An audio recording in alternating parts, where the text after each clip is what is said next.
buenas tardes. Tengan todos y todas ustedes. Como pueden ver, tenemos una crisis de éxito. Tenemos las 3 salas de cine totalmente llenas. Tenemos totalmente lleno este espacio. Y claro, los nombres que se congregan en esta sala esta tarde. En el nombre de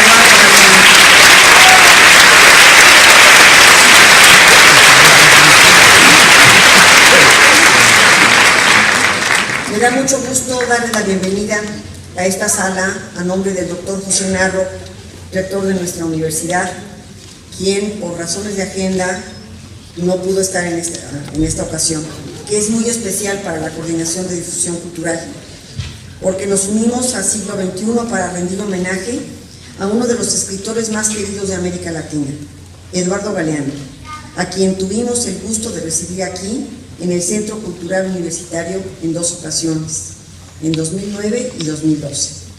Me complace mucho que estén aquí para este homenaje nuestra querida Elenita Poniatowska,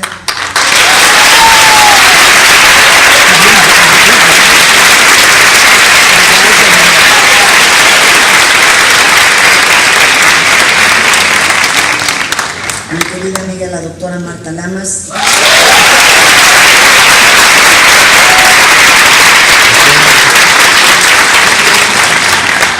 no menos querido compañero, amigo de tantos años, el doctor Alfredo López Austin,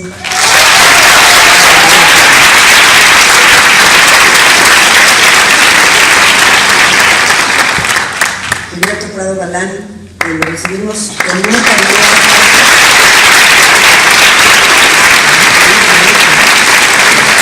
y el doctor Jaime Labastida, director del siglo XXI.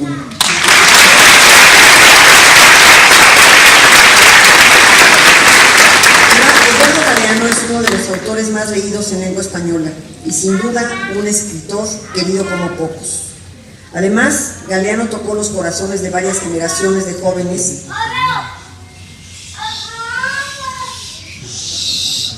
con una prosa magistral y nos sensibilizó con las injusticias sociales.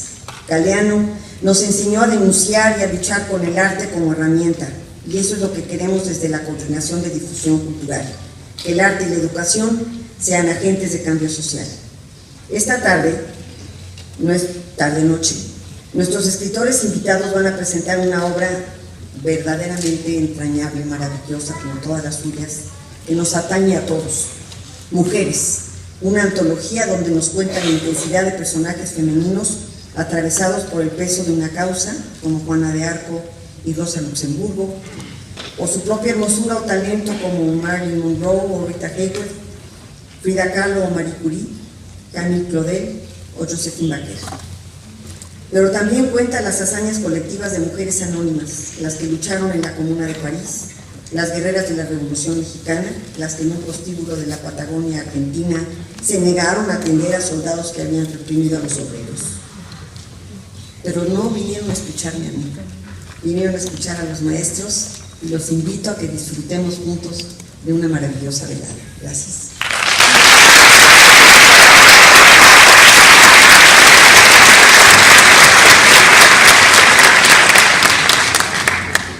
Gracias, doctora Uriarte.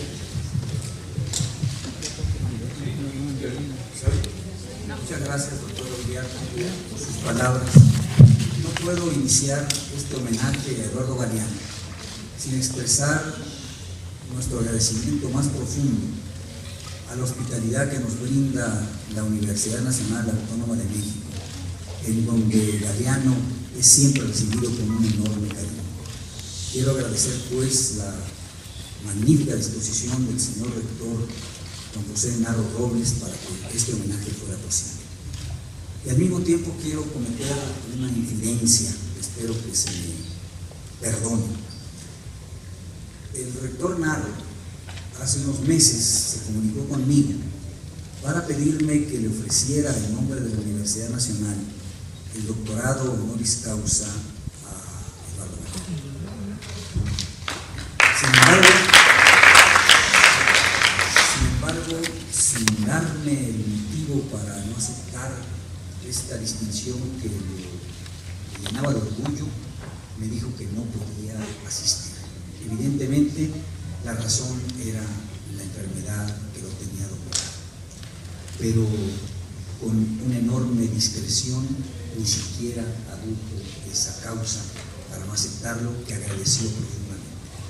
Pero quiero hacerlo saber a todos ustedes, porque me parece que es otra más de las maneras como la Universidad Nacional, nuestra alma mater, quería honrar a Eduardo Galeano. Desgraciadamente no hubiera podido recibir este doctorado porque todavía no lo entrega al Señor. Bien, después de esto quiero dar la palabra a Marta Lamas, doctora en antropología, profesora investigadora de tiempo completo del Programa Universitario de Estudios de Género de la propia UNAM, profesora de asignatura en el Departamento de Ciencias Políticas del ITAM. Es miembro del Sistema Nacional de Investigadores y desde 1971 participa en el movimiento feminista. Seguramente todos ustedes saben que fue fundadora de la revista Debate Feminista, del Grupo de Información en Reproducción Elegida y del Instituto Simón de Beauvoir. Ha escrito 4 libros y coordinado otros 3, además de haber publicado multitud de ensayos. Su libro más reciente es El largo camino a la INE, diversión de los hechos. Querida Marta, por favor.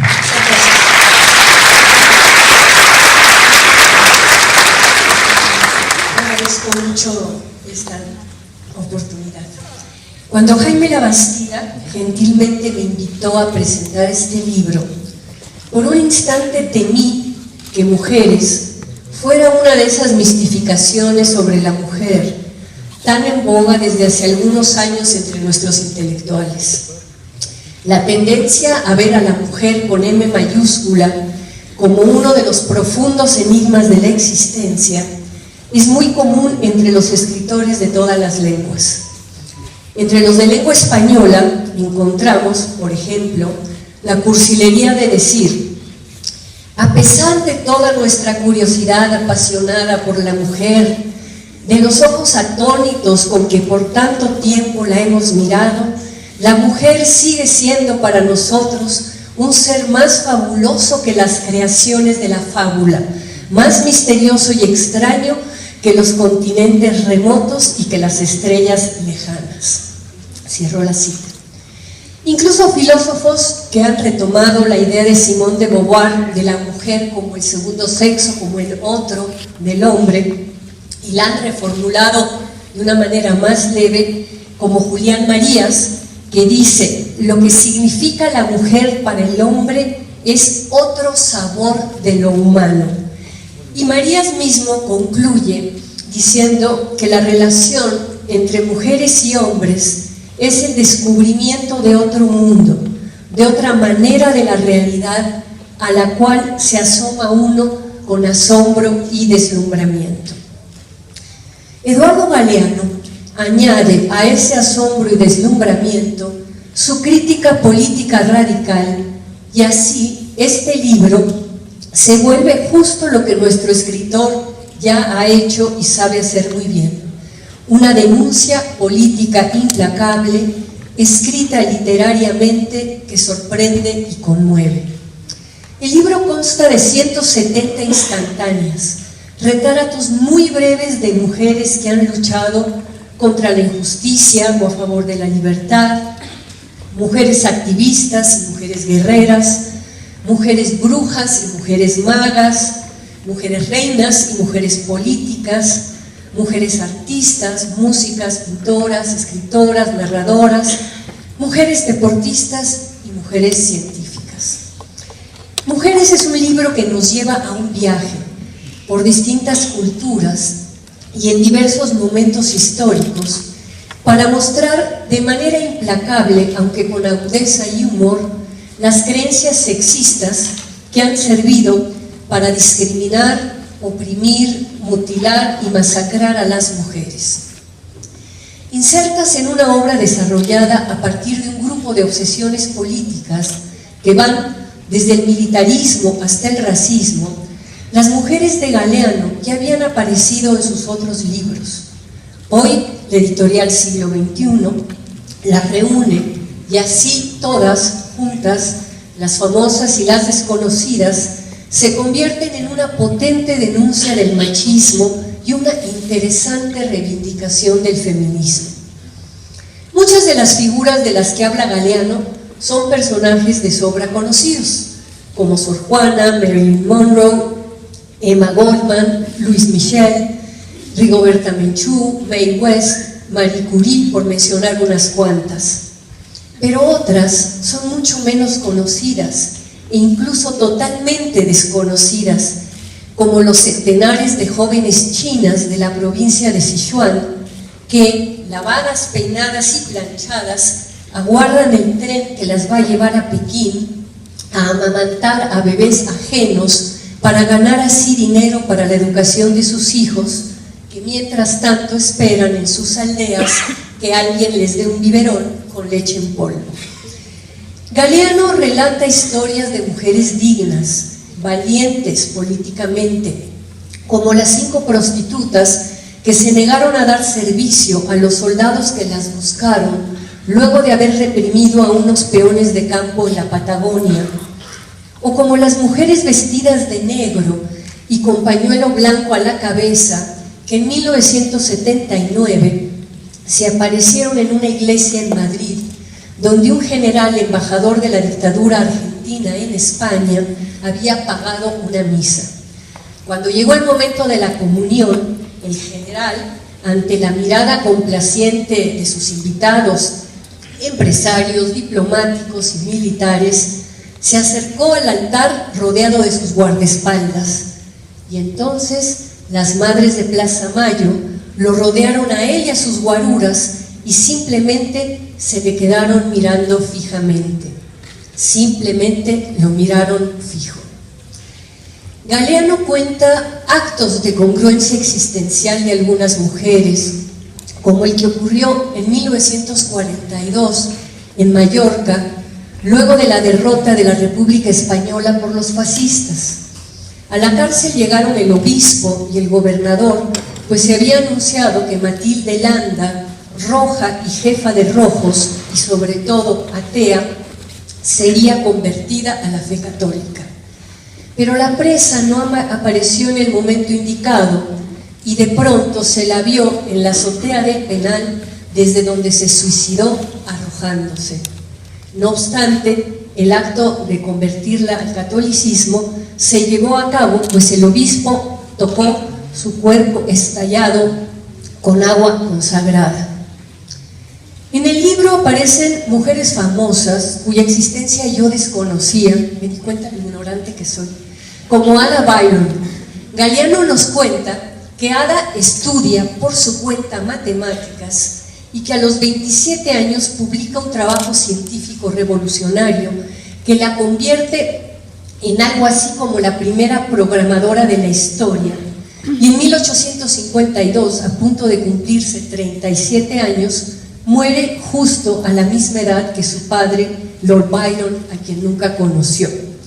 Le agradezco a Galeano que me haya puesto sobre la pista de Ada, pues me entró tal curiosidad por su vida que busqué más información.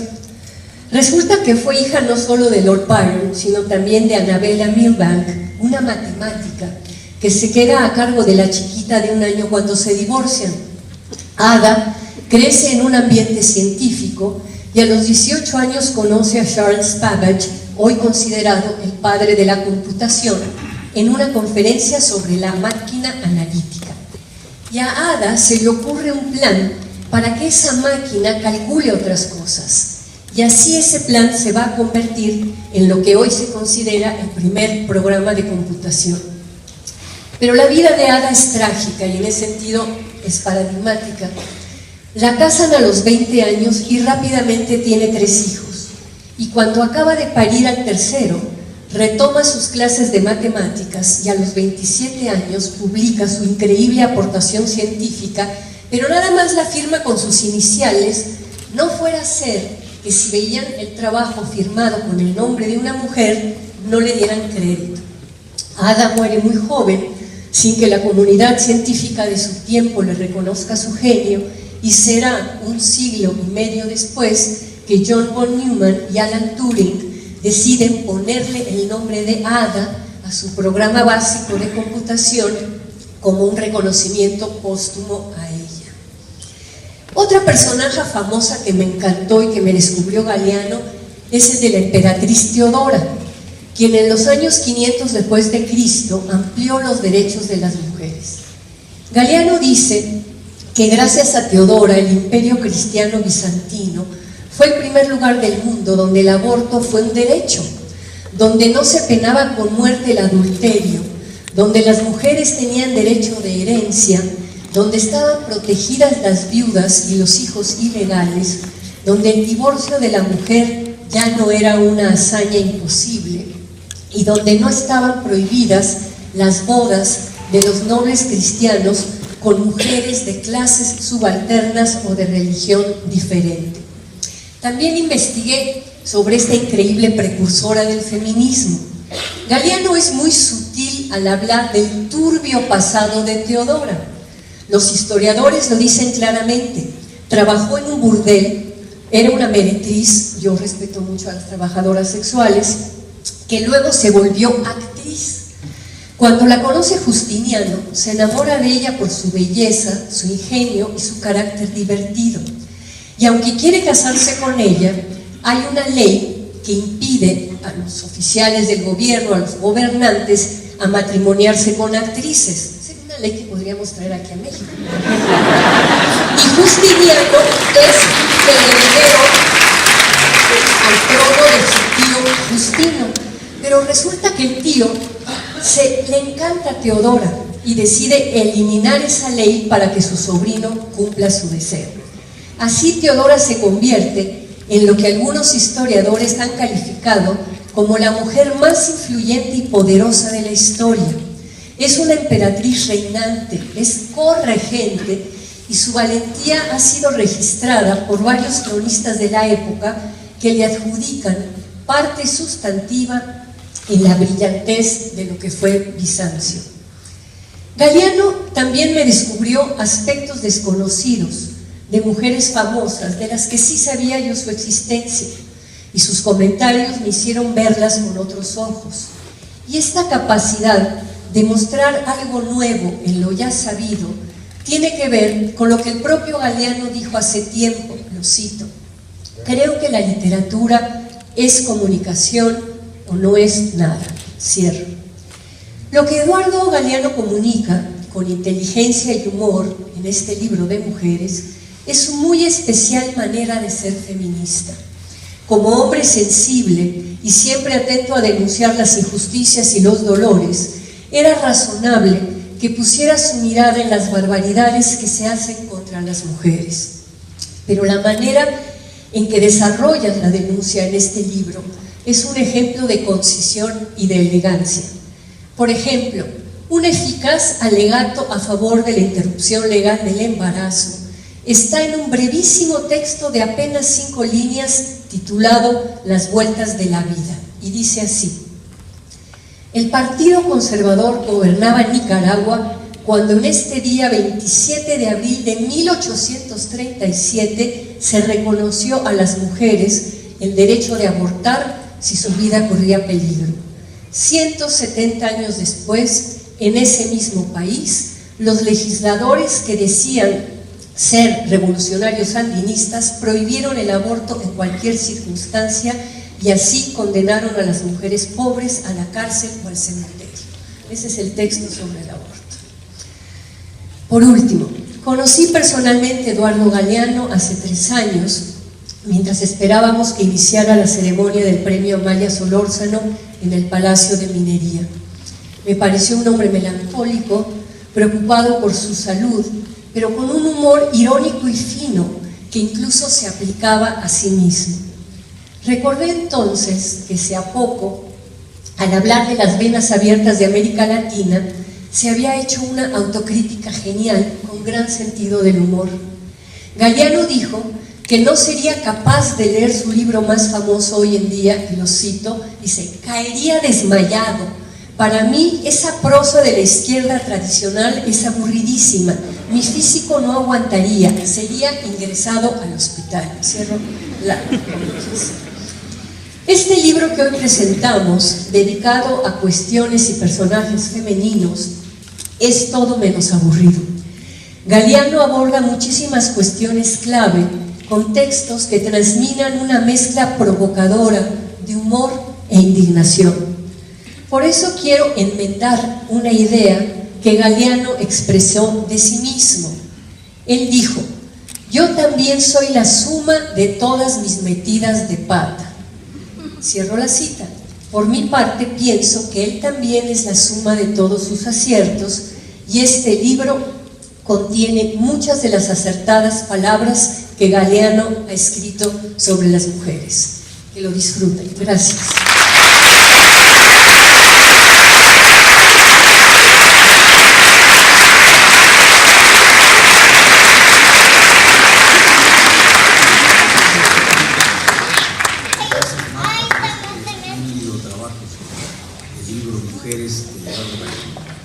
A continuación, le daré el uso de la palabra a Gilberto Prado Galán, que nació en Torreón, Coahuila, no diré cuándo. Es autor de una veintena de libros publicados en las más prestigiosas editoriales mexicanas y autor también de El canto de la ceniza, editado en España.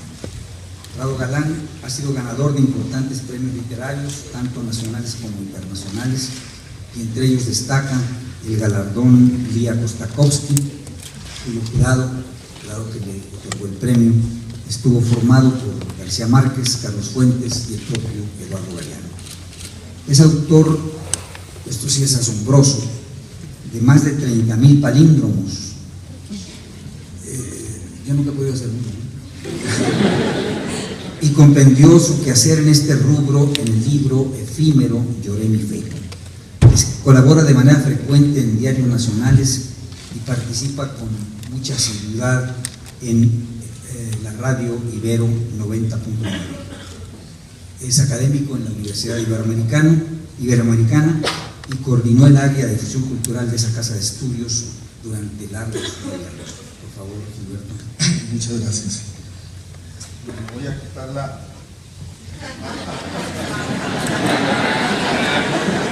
Está en territorio Puma y se atreve a mostrar esta camiseta.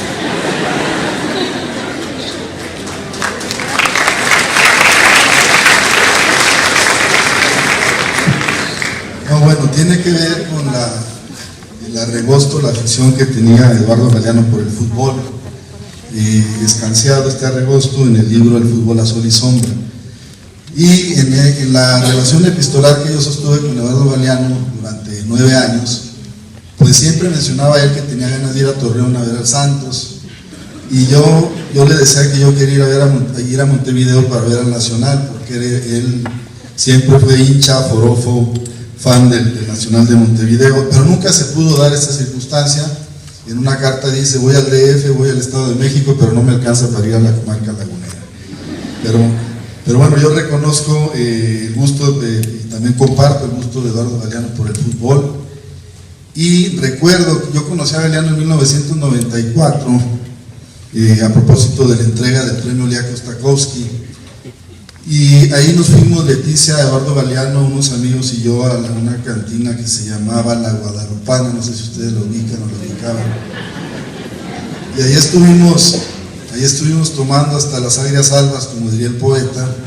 Y Galeano, ahora que Marta Lama cita el chispeante y punzante y agudo humor de Eduardo Galeano, recuerdo 4 anécdotas. Cuando los parroquianos iban al baño decía: mirá cómo van con cara de penitentes y salen con cara de celebrantes. Y luego dijo: Gilberto, el peluquero me humilla cobrándome la mitad. Y es lo que decía Marta, que aún en el autoescarnio, ¿no?, de Eduardo, decía también: yo no sé por qué es mi enemigo si no le he hecho ningún favor. Y en una última que me narra cuando alguien intenta cruzar a Borges la calle 29 de julio en Buenos Aires, y a la mitad de la calle le dice: maestro, tengo que decirle que soy peronista. Y Borges le responde: yo también soy ciego. Entonces, 4 anécdotas que yo recupero de la amistad con Galeano. Y lo increíble es lo que decía Vinicius de Moraes, que los amigos no se hacen, los amigos se reconocen. Y yo creo que a partir de la Guadalupana surgió una amistad que está cincelada en estas cartas que me honran y que durante estos años que digo, pues es una ininterrumpida correspondencia, aunque ya en la última carta, en la penúltima, me dice: perdona mi falta de señales de humo, viajo mucho y si no te he respondido es porque la verdad solo cuando estoy en Montevideo tengo un descanso, un reposo para poder escribir. Y así como decía Benicio de Moraes, pues yo creo eso, que los amigos no se hacen, se reconocen. Después, en el 2003, perdona la rima consonante, en Madrid volví a ver a Eduardo Galeano, la segunda y última vez de mi vida que lo vi, y recuerdo, ahora estaba llorando un niño, y recuerdo que en aquella lectura de Galeano empezó a llorar un niño, y Galeano dijo: Herodes, ¿dónde estás, Herodes? Entonces eso digo, el humor que tenía siempre. Y al final de la lectura nos acercamos para que nos sirva y dice: ¿por qué te formaste, Gilberto? Eres mi amigo.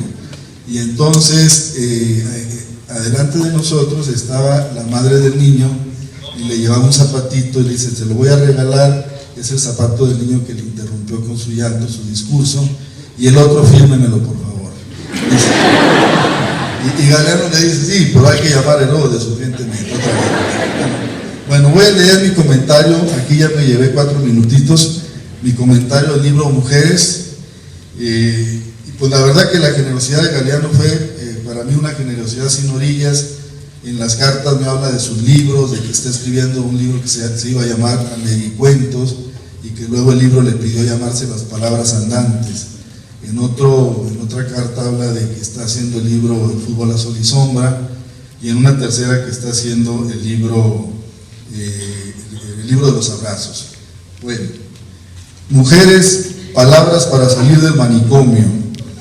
Eduardo Galeano ha reunido con voluntad y paciencia, con paciente voluntad, aquellos textos de su obra cabal cuyas protagonistas son las mujeres. Se trata de una antología póstuma publicada por siglo XXI, cuyo título es justamente y de manera escueta: Mujeres. Este libro compendia el alma femenina que recorre la obra íntegra del escritor uruguayo a través de semblanzas, anécdotas, retratos, fabulaciones y viñetas, en donde se percibe de manera explícita lo que aquí denomino cruzada por la dignidad humana, apuesta por la emancipación de quienes han sido vapuleadas, proscritas, invisibilizadas por el malhadado machismo desde que el mundo ha existido. Aquí hago un paréntesis para agradecer, que se me estaba olvidando, que bueno que no se me olvidó porque aquí está frente a mí Adolfo Castañón, que fue quien posibilitó esta participación. Agradezco al doctor Jaime Labastida. Yo leí cuando era más joven, diría Sabina, el libro, un libro hermosísimo que es El amor, el sueño y la muerte, y que además pues tiene esta secuencia: el amor, se supone que nacimos por el amor. Me acuerdo de Vargas Vila que decía: temamos al amor como se teme a la muerte, por él nacemos y por él morimos, seamos libres para vivir sin él. Yo recuerdo el libro de Jaime Labastida con mucha gratitud, e inventé un palíndromo que recorre estas etapas del nacimiento a la nada, y que dice: Adán, Aurora, Faro, Rúa, nada. Entonces la vida humana. Bueno, volviendo al libro, perdón por el excurso. El espectro cronotópico es tan amplio como diverso, y las mujeres dibujadas por la mano experta de quien dedicó su vida entera a espabilar la conciencia de sus lectores para intentar, desde la trinchera sentipensante, como él solía decir, la transformación de un hombre injusto, patas arriba, enrevesado, son heroínas de libertad, víctimas del oro falso de la fama, o en la otra orilla, esclavas cuasi anónimas, ya Teo Uriarte lo comentó en el umbral de esta presentación, que realizan esfuerzos denodados para lograr avanzar, así sea de manera milimétrica, en pos de la conquista de los derechos humanos o de mejores condiciones de vida, de modo que junto a Calpurnia, Marilyn Monroe, Rita Hayworth, Hipatia, Emily Dickinson o Teresa de Ávila, tenemos a Mariana Pineda, las putas de la Patagonia, las indígenas onas de la Tierra de Fuego, María Padilla, Domitila. Me acuerdo del libro, si me permiten hablar sobre Domitila, Las Madres de la Plaza de Mayo o Ramona Caraballo.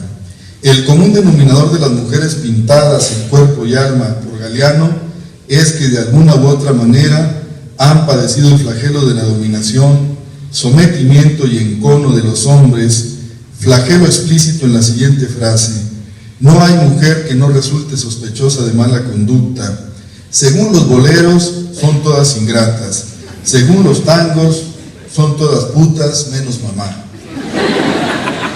En los países del sur del mundo, 1 de cada 3 mujeres casadas recibe palizas como parte, estoy citando a Galeano, como parte de la rutina conyugal en castigo por lo que ha hecho o por lo que podría hacer. Estamos dormidas, dice una obrera del barrio Casaballe de Montevideo.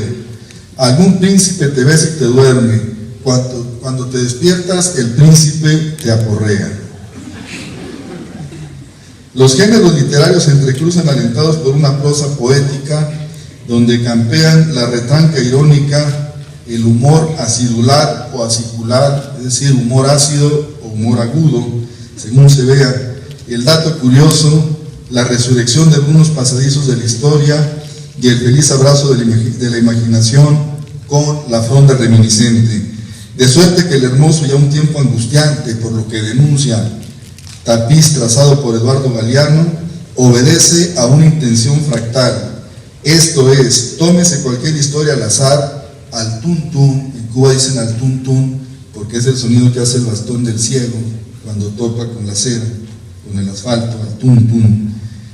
Y advertiremos en ella la semilla o germen de las demás que urden una trama anecdótica donde los interdictos enderezados contra la mujer son múltiples. Se prohíbe sentir, cantar, hablar, soñar, besar, abrir las piernas e incluso bostezar. Esto lo podemos ver. Por esto me parece deliciosa la inclusión de la fábula Historia del Lagarto, que tenía la costumbre de cenar a sus mujeres, porque allí la mujer perpetra justa venganza. Y me gusta asimismo la historia que Juan Gelman contó a Galeano respecto del reclamo por la liberación de las palomas, porque si la amistad es un alma en muchos cuerpos, como decía Aristóteles, la vida entre las palomas, tras la metamorfosis del hijo de la reclamante, es una celebración de la amistad que, como dijo Borges, en la otra orilla del amor no necesita la frecuencia. Eso decía Borges, que el amor sí necesita la frecuencia y la amistad no. Por eso yo creo que se prolongó la amistad con Eduardo Galeano, a pesar de que solo lo vi un par de veces. Miren con qué pasmosa capacidad de síntesis en el párrafo inaugural del retrato de la única mujer con rango de ministra en el gobierno de Lenin, describe Galeano la opresión del hombre sobre la mujer. Para que el amor sea natural y limpio, como el agua que bebemos, ha de ser libre y compartido. Pero el macho exige obediencia y niega placer. Sin una nueva moral, sin un cambio radical en la vida cotidiana, no habrá emancipación plena. Si la revolución social no miente, debe abolir en la ley y las costumbres el derecho de propiedad del hombre sobre la mujer y las rígidas normas enemigas de la diversidad de la vida. Y cito otro pasaje, ya voy a terminar, de incontestable verdad, porque la castidad es un deber femenino y el deseo, como la razón, un privilegio masculino. En este libro, Galeano ha puesto en marcha su maestría como narrador y su picardía como autor de estratagemas retóricas. Así discurren secciones específicas como la cultura del terror, las fugas, las edades de varias mujeres, la noche o las ventanas acerca de varias féminas o profecías. Y luego voy a leer esto en una de las cartas, esta cartita que tengo por aquí, la copia de la carta. En una de las cartas con que me honró Eduardo Galeano se muestra entusiasmado por las manifestaciones en varias partes del mundo contra la guerra de Irak. Firma así Galeano: Montevideo, al día siguiente de la manifestación universal. Entonces entiendo que es el 16 de febrero del 2003, porque las más numerosas manifestaciones en varias latitudes ocurrieron el 15 de febrero de ese año, 2003. Querido Gilberto, una alegría tener noticias tuyas. Linda revista, ojalá la sigas, esas aventuras peliagudas valen la pena. Estoy contento, parece que a este mundo desalmado le ha vuelto el alma al cuerpo. Ojalá el gentío, esta multitud jamás vista pare la guerra. Ojalá podamos romper los candados y salir del manicomio. Abrazos para Leticia y para ti. Y luego viene su rúbrica con el célebre chanchito feliz. Estoy convencido que Mujeres ha de contribuir poderosamente a devolverle el alma al cuerpo y ha de contribuir a sí mismo a que podamos romper los candados y salir del manicomio, el manicomio de la triple M, del machismo, la marginación y la misoginia. Gracias.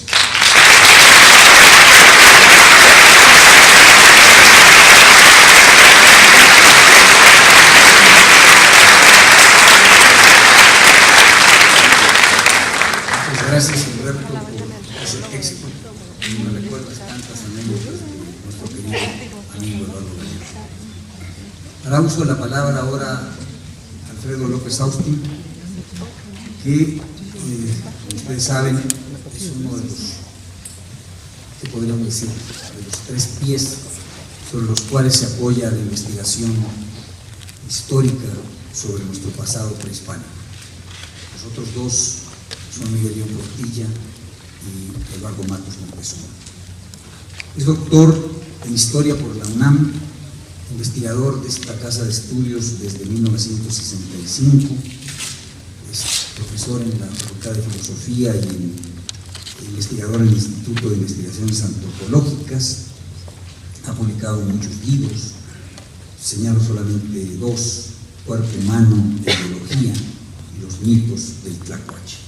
Querido Alfredo. Gracias.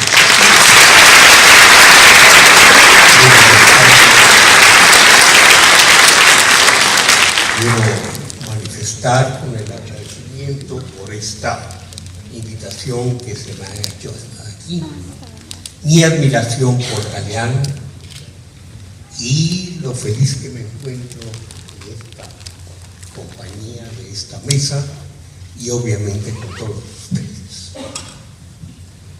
De la edición de Las Venas Abiertas de América Latina a la de Mujeres han transcurrido 44 años. Un profundo cambio de estilo distingue los dos polos temporales.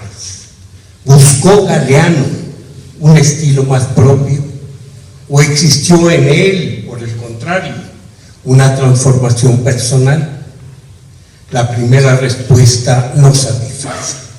En Las Venas Abiertas hay un estilo firme, contundente, pleno, directo, que se forjó en el teclado del periodismo, un estilo idóneo para la empresa que como autor se echó a la espalda.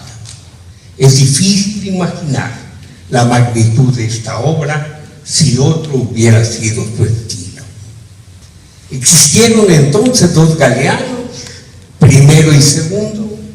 Tampoco parece ser muy satisfactoria esta respuesta. Convendrá repasar un poco la voz del autor cuando se juzga él mismo, cuando juzga su obra o cuando expresa sus propias intenciones. 7 años después de la primera edición de Las Venas Abiertas, explicará ¿cuál fue la intención de este libro? Había sido escrito para conversar con la gente. Un autor no especializado se dirigía a un público no especializado con la intención de divulgar ciertos hechos que la historia oficial, historia contada por los vencedores, esconde o miente.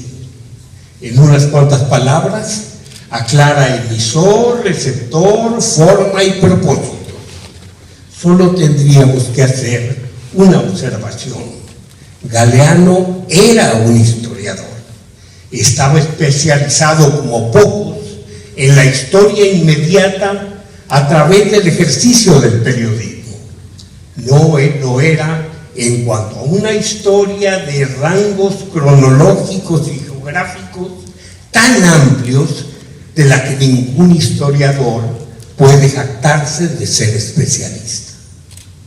Cambió en 7 años el meollo de la historia de América Latina.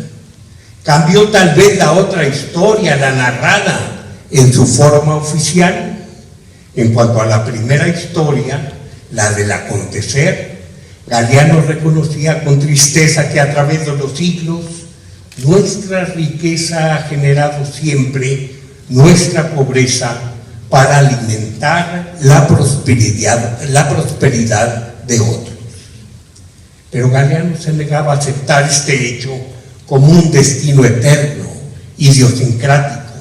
Creía que la historia podía sernos más favorable. Pese a sus esperanzas, ese centro neurálgico de la historia vivida no había sufrido en 7 años una transformación significativa. Aún hoy, si leemos donde Galeano dijo: las flamantes dictaduras invitan a las empresas extranjeras a explotar la mano de obra local, barata y abundante, el crédito ilimitado, las exoneraciones de impuestos y los recursos naturales al alcance de la mano, podemos creer que el juicio acaba de formularse. En cuanto a la historia narrada, la escrita, la oficial, sigue en las mismas manos de quienes llamaba los caporales nativos. Si las repudiadas historia viva e historia escrita mantenían y mantienen su sustancia, Las Venas Abiertas es un libro vigente. Nunca ha sido un libro mudo. Se reedita, se reimprime, se lee, se relee. Sigue como la obra de referencia de un historiador informado, fundado, certero, directo, claro, confiable, dispuesto a divulgar lo que la historia oficial esconde para hacerlo llegar al gran público, al no especializado, al ávido de verdades. Ese gran público, el más harto de la engañosa información que cotidianamente recibimos, es en su mayoría un público de jóvenes, como los que atiborraban este centro universitario cuando aquí les hablaba Galeano. Hasta en sus últimos libros, Galeano mantuvo su principal técnica de ataque.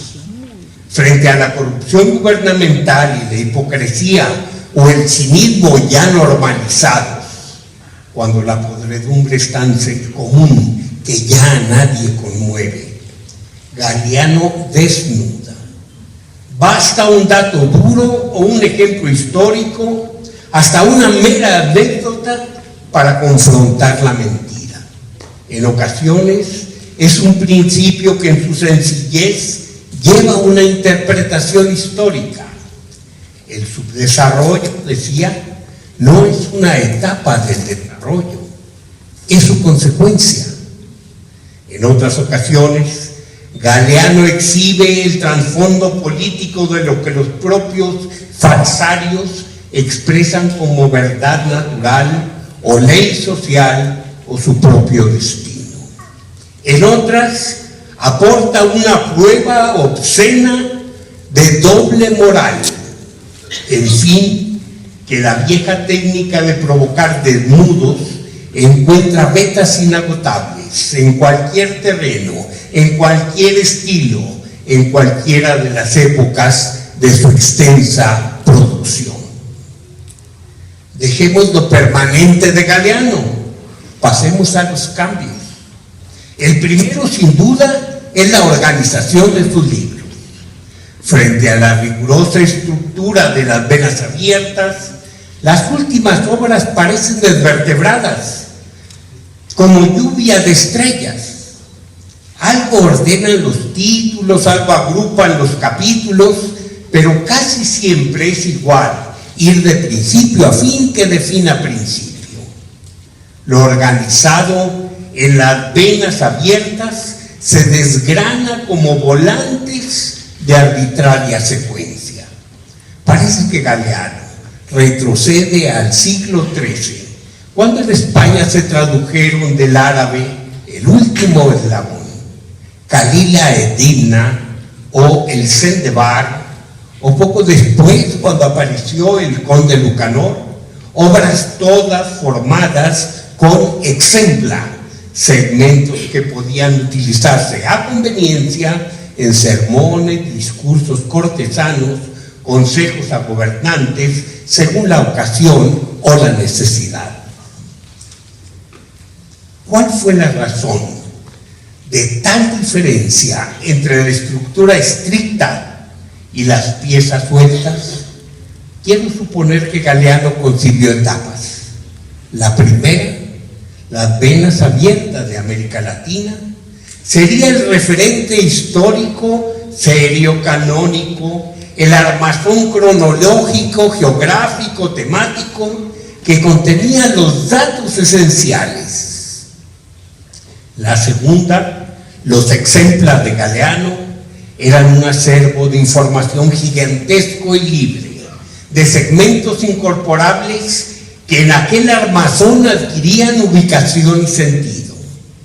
La tercera etapa, la de acciones ajenas a cargo de seguidores, la incorporación de fuentes inagotables que en el futuro agregaran cada uno para sí jóvenes lectores a quienes Galeano había abierto la vía hermenéutica. Si mi posición fuese acertada, los exempla adquirirían sentido. En un medio en que los creadores de la historia oficial niegan el diálogo, donde su noticia apabulla y la información se oculta, donde quienes levantan la voz son descalificados y no enfrentados, la nota suelta, breve, aplicable, impactante, memorizable, muchas veces poética, tiene una enorme eficacia. Es como un spot, pero un spot inteligente.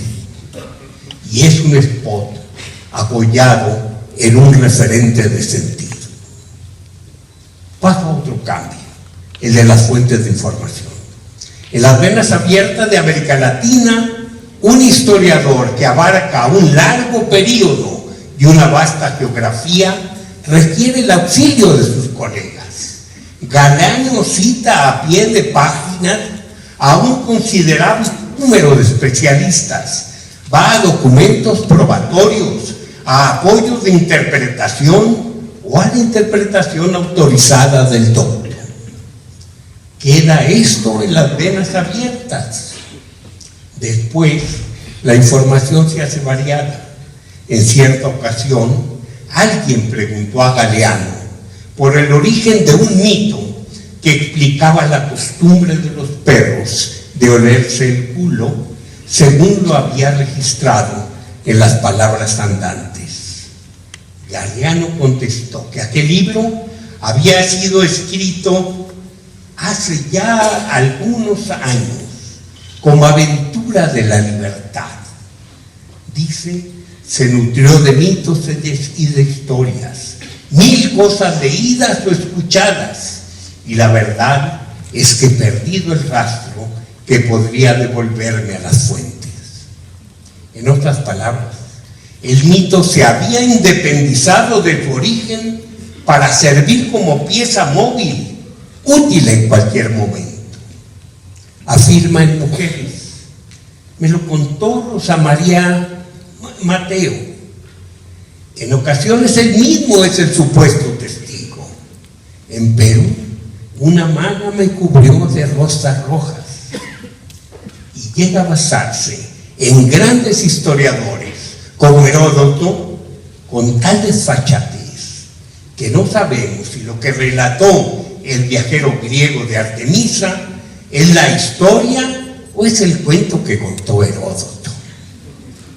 Galeano se libera también de la precisión cronológica rigurosa en las venas abiertas. Ahora dice, allá por 1840 y algo, allá por 1850 y algo, y allá por 1870 y algo. Las cifras también entran en crisis aunque anteriormente ya las había considerado engañosas.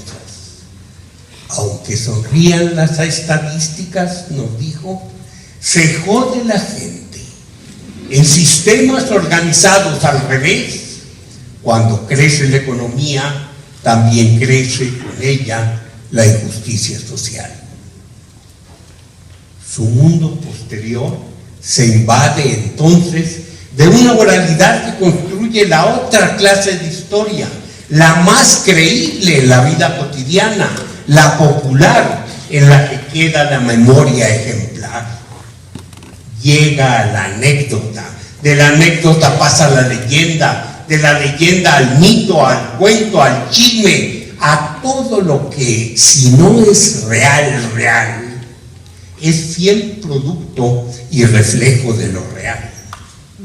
Se entremezclan las heroínas con las transgresoras y las transgresoras heroínas anecdóticas, la griega Safo, las diosas Tlazolteotl, Isis, Yemanyá, y Hera, la ninfa Eco, Lisístrata, la huelguista, la mulata de Córdoba que huyó en su nave de muro y carbón, María Padilla, que poseía los cuerpos, y María Lao, que se convirtió en sirena, o la mujer de lentes que se tragó al pobre Dulcidio, aunque aquí Gilberto la defiende. Bueno.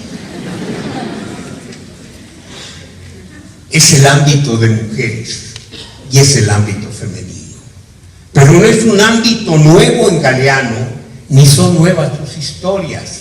Ya en las venas abiertas da la palabra a la anciana potosina envuelta en su chal de lana para que describa la decadencia del antiguo emporio minero, cómo salieron de la ciudad los ricos, cómo lo siguieron los pobres.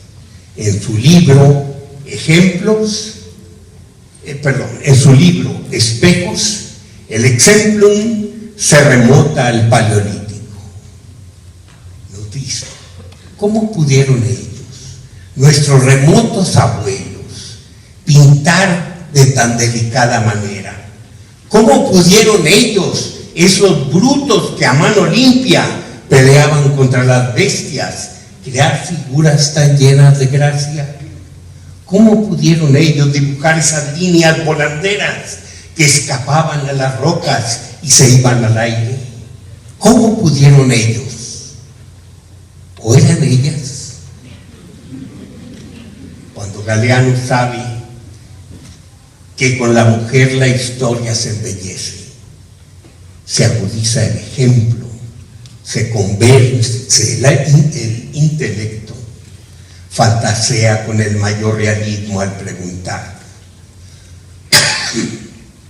¿y si la razón y la emoción anduvieran del brazo? Y bebe la inagotable voz de las revoltosas, de las inconformes, porque sabe que es la de millones de mujeres en silencio. Pese a todo, vive su impotencia para hablar en voz ajena. No consigo dormir. Tengo una mujer atravesada en los párpados. Si pudiera, le diría que se vaya, pero tengo una mujer atravesada en la garganta. Muchas gracias.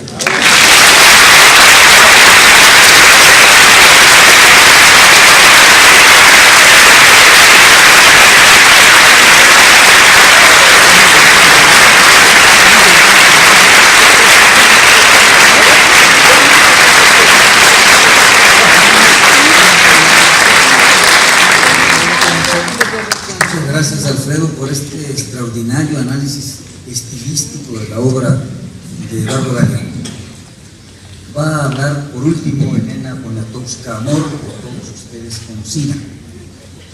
Entre muchísimas distinciones tiene la de haber recibido los doctorados honoris causa de esta casa de estudios, también de la UAM, de la Universidad de Puebla, de la Universidad de Sonora, de la del Estado de México, en fin. ¿Para qué continúo con esto? Me basta con decir que obtuvo hace 2 años apenas el Premio de Literatura Miguel de Cervantes. Pero adviertan ustedes lo que ella me pide que les diga. Está más orgullosa de sus 3 hijos y de sus 10 nietos, y me pide que los mencione. Emania, de Felipe y Paula, sus hijos, y de sus nietos Tomás, Andrés, Nicolás, Rodrigo, Inés, Carmen, Lucas, Cristóbal, Rodrigo.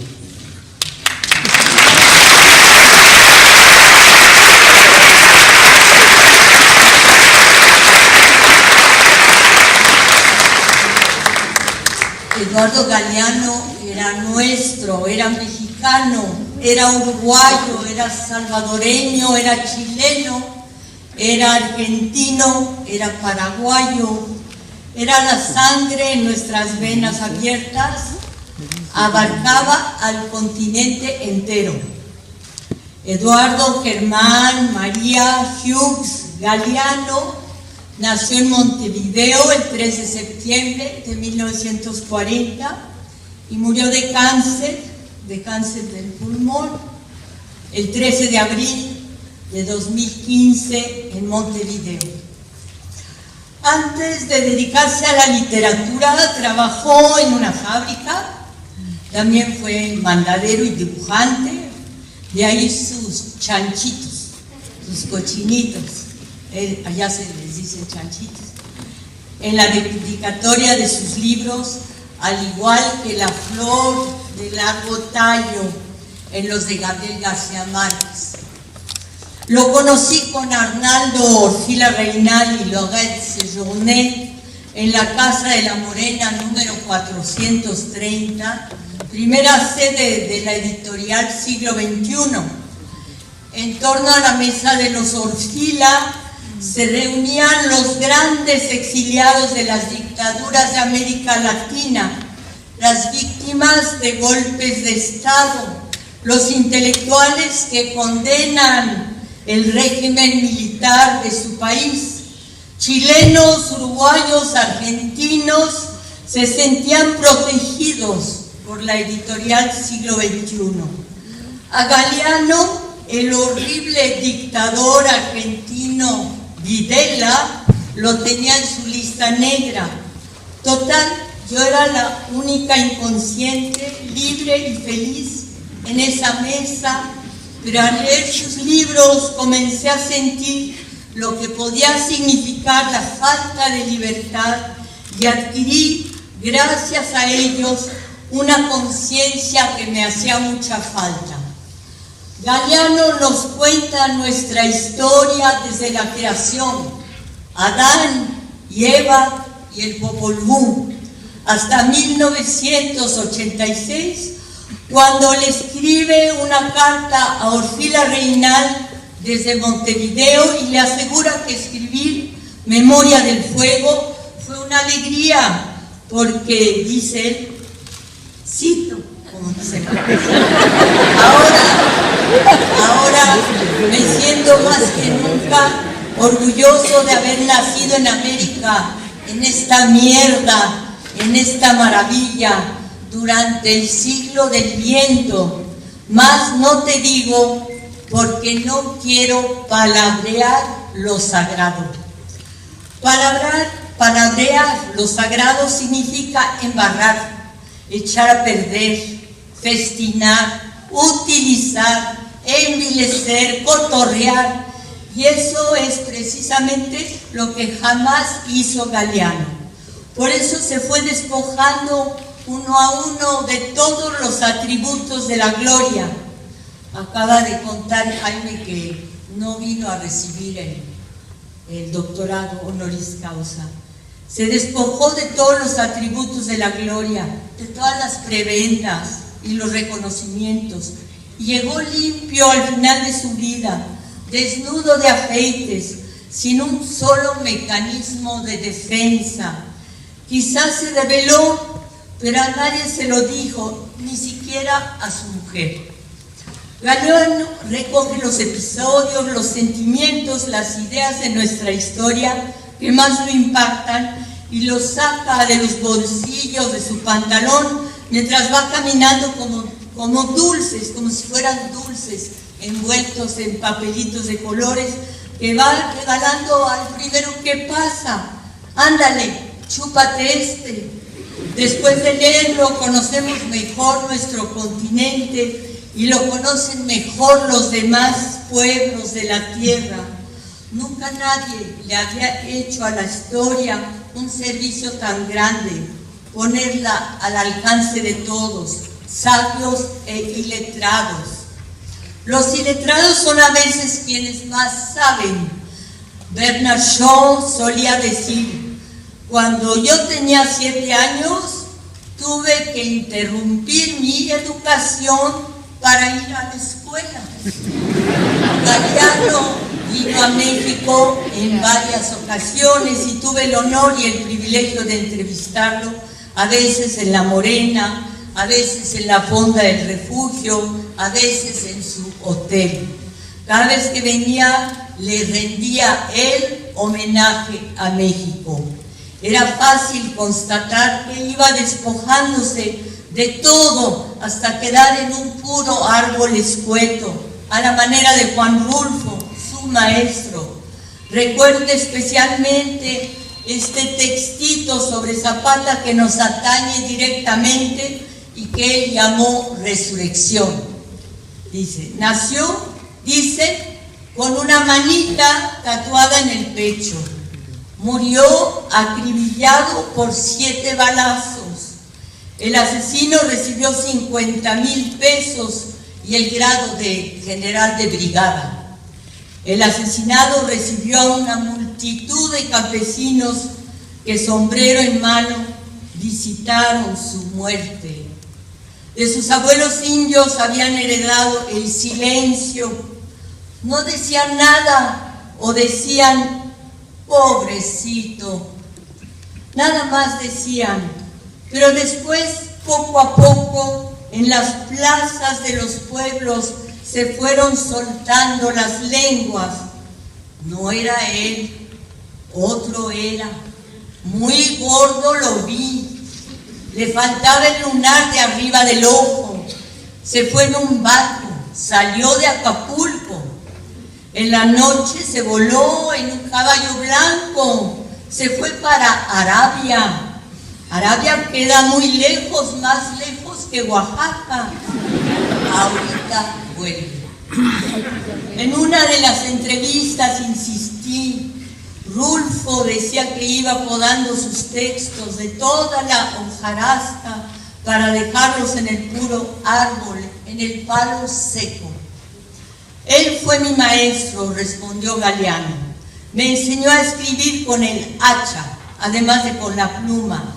Y yo te diría que escribir para mí es una persecución, una suerte de cacería de la palabra que huye. Y una vez que me parece que la atrapé, la descubro muy vestida. Entonces hay que desnudarla. Algunos de los cuentos míos empiezan de 20 páginas para terminar con una sola línea. Como ocurrió con un texto de amor que está en el 2º tomo de Memoria del Fuego y que se refiere a una bella y terrible historia. Una muchacha que se llamaba Camila O'Gorman, que se fugó con un cura a mediados del siglo pasado, el siglo XIX, y fue fusilada por delito de muerte, delito de amor. Yo hice 3 textos en Memoria del Fuego sobre esa historia, 3 textos, y en el segundo texto, el del medio, tenía que contar lo que ocurría entre ellos. Y en la primera versión escribí más de 20 páginas y después lo que quedó fue una sola frase que dice que ellos son 2 por error que la noche corrige.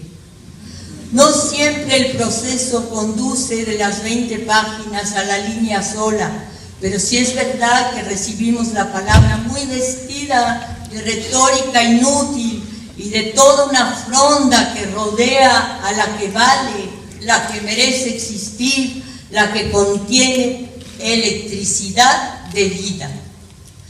Galeano siempre supo qué y cómo escribir sobre la mujer. No consigo dormir, coincido con Alfredo. Tengo una mujer atravesada en los párpados. Si pudiera, le diría que se vaya. Yo a veces pienso que ahí se equivoque, debería decir, le diría que se fuera o que se vaya. Pero tengo una mujer atravesada en la garganta. Yo tuve una educación muy católica cuando era niño. Fui entrenado para malquerer a mi cuerpo como fuente de culpa. Y me costó llegar a celebrar mi cuerpo como fuente de fiesta. Y he tenido a lo largo de mi vida tensiones que provienen de mi formación católica, porque son tensiones que sobrevivieron a mi fe. Perdí a Dios cuando tenía 12 o 13 años, pero las prohibiciones de mi infancia me han perseguido toda la vida. Me resultó muy difícil celebrar mi propia libertad. Creo que reconozco muchos de esos tormentos en el alma atormentada de Sor Juana. Galeano tenía obsesión por Sor Juana Inés de la Cruz, y escribió de ella todas sus edades: niña en 1655, joven en 1667, madura en 1681 y a punto de morir en 1693, y nos la hizo tan cercana como Jesusa Rodríguez, la gran actriz mexicana, la única en este mundo que memorizó el primer sueño y dijo en voz alta en 1997 en esta misma sala Miguel Covarrubias los 992 versos de este gran poema. Yo creo que los libros que cambian, yo creo en los libros que cambian a la gente. La prueba de que la palabra humana funciona está en quien la recibe, no en quien la da, me dijo Galeano una tarde. Un texto es, a mi juicio, bueno cuando cambia a quien lo lee, cuando lo transfigura. Yo leo eso y dejo de ser el que era, porque me he convertido en otra cosa a partir de la persona que yo era. He multiplicado mi energía, que yo no sabía que tenía. Se han encendido en mí fueguitos de la memoria, capacidades de indignación o de asombro, fuentes de belleza que me crecen adentro y que son estimuladas por esas palabras que recibí. Esa es la palabra viva, la que vale la pena. La otra, la que te deja como estabas, puede sonar muy bien, pero no me sirve. Galeano nos repartió palabras vivas, historias como dardos, cuentos de 3 líneas, intuiciones de su espíritu generoso y bello, novelas en miniatura, bofetadas al bien pensante, fábulas y consejas. Finalmente, toda su obra, después de Las venas abiertas de América Latina, es una declaración de amor a América Latina. Nunca nos maltrató y con su muerte nos enseñó a morir dignamente. Por eso las mujeres, las del libro Mujeres, que acaba de salir también, lo acunamos en nuestros brazos y le aseguramos como madres a su hijo que vivió una buena vida y que sus historias están aquí y dieron en el blanco. Muchos escritores lo envidiaban y hasta lo malquerían porque les robaba cámara. Aquí en México, cuando entraba a Bellas Artes, el público se le echaba encima. ¿Por qué? Seguramente los mexicanos sentían que él encarnaba la palabra, que él, más que nadie, se responsabilizaba de lo que decía, que él no quería que muriera la palabra, que él, antes que cualquier otro, era un dador de palabras, que él cumplía su palabra, que para él la palabra era su honor y que a él nadie, ningún dictador, ningún verdugo haría jamás que se tragara sus palabras, porque su vida entera había sido la de vivir porque escribía, vivir como escribía y vivir para escribir.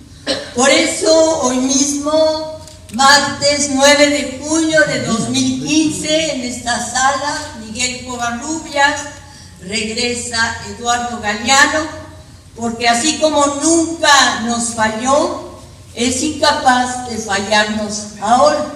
Muchas gracias.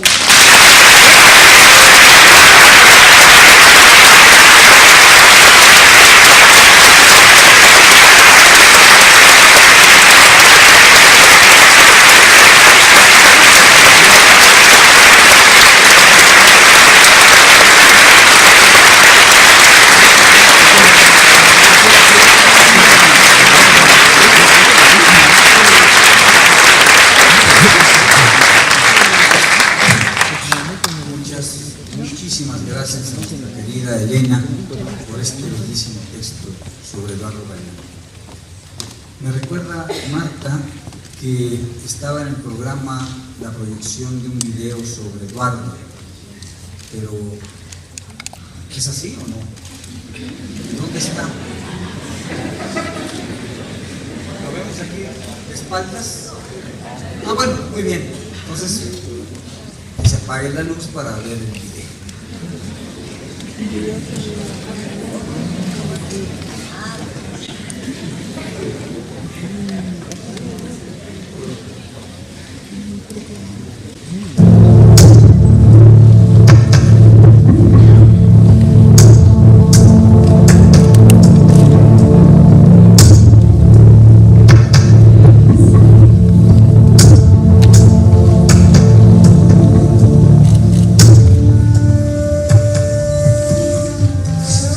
Hay quienes creen que el mundo está hecho de átomos, pero en realidad el mundo está hecho de historias, y las historias viajan en boca de los cuentacuentos, que contando y cantando vagan desde hace siglos o milenios por los caminos. Ellos están habitados, o mejor dicho, ellas, porque en su mayoría son mujeres. Así los muestran, las muestran, las figuritas de barro de los indígenas de ese viejo México que los mapas llaman Nuevo México,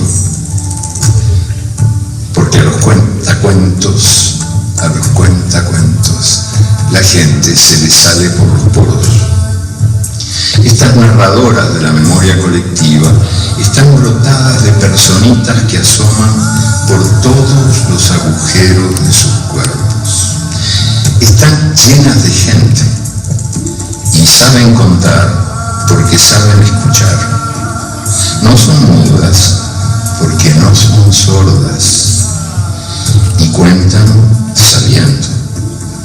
Saben que la uva está hecha de vino, que Troya fue parida por Homero y que nosotros somos las palabras que cuentan lo que somos. Prisionera del rey, Sherazade le ofrecía al rey un cuento a cambio de cada nuevo día de vida. Por vengarse de una que lo había traicionado, el rey las degollaba todas. En el crepúsculo se casaba y al amanecer enviudaba. Y una tras otra las vírgenes perdían al mismo tiempo la virginidad y un poco después la cabeza. Sherazade fue la única que sobrevivió a la primera noche y contando cuentos sobrevivió durante 1001 noches. Si el rey se aburría, estaba perdida.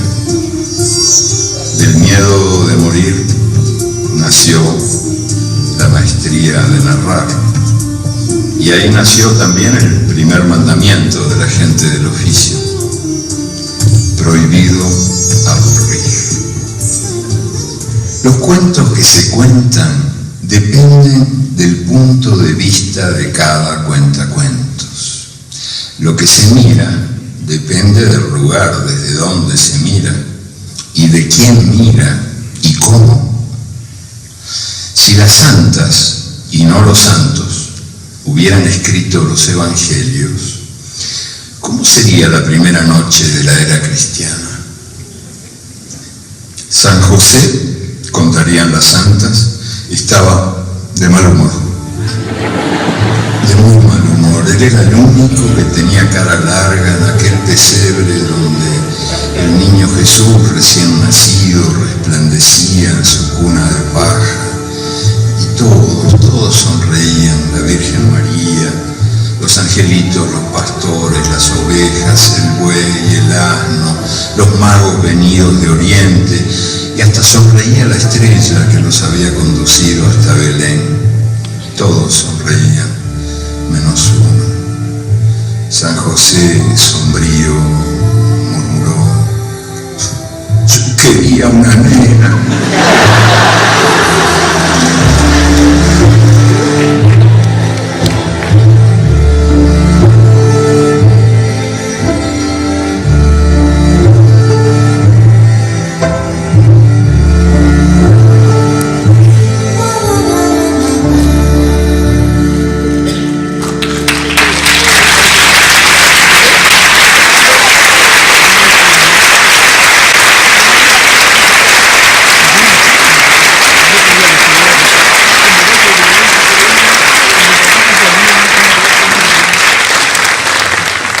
Bellísimo video, pero no tiene registro de quién lo hizo. TV UNAM, pues muchísimas gracias. TV UNAM.